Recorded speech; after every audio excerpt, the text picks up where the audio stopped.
Jina la Bwana libarikiwe. Nadhani tunakuwa katika juma mzima na somo letu linasema kuhusu haki ya ndoa.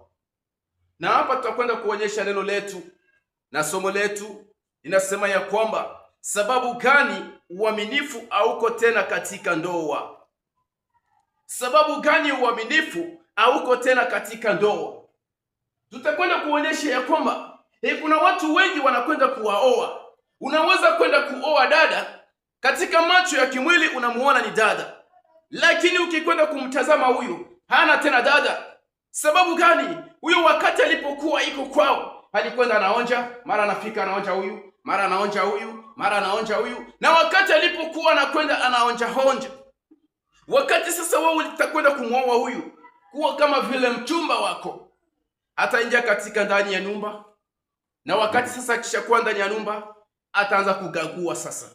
Yule wa 7 alikuwa hivi, yule wa 8 alikuwa hivi, yule wa 9 alikuwa hivi.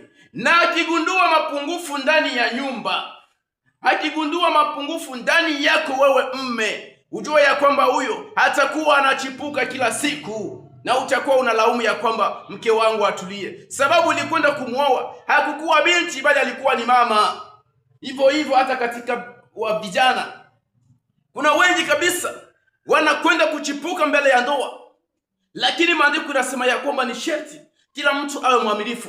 Wakati kama kijana hakukuwa mwaminifu, alianza kujua mambo yale mbele ya wakati, hajachukua mke wake, na wakati atakwenda kuchukua huyo mke wake, naye pia hatakuwa mwaminifu, sababu ataanza chunguza sasa, nilikwenda kutembea na huyu alikuwa hivi, ule mwingine alikuwa hivi, tofauti ya mke wake, na hiyo inakuwa ni sababu kubwa. Ndio maana leo ndoa nyingi zimekuwa kama vile ndoano, na uaminifu umekosa kabisa katika ndoa nyingi. Sababu gani? Watu wanakwenda kuoana na kuoa wakati wamekwisha ingia katika mambo mengine. Lakini maandiko yanasema ya kwamba ili ndoa zetu zipate kudumu, vijana ambao bado kuoa, ambao mnaandaa harusi zenu, mnaandikwa ya kwamba msingelichipuka na msingelienda tofauti mbele ya wewe kufunga ndoa yako, ili Mungu apate kubariki. Tunajua kwamba mzidi kutufata katika maneno yetu ya jioni, na hapo Mungu atakwenda kutubariki. Amen.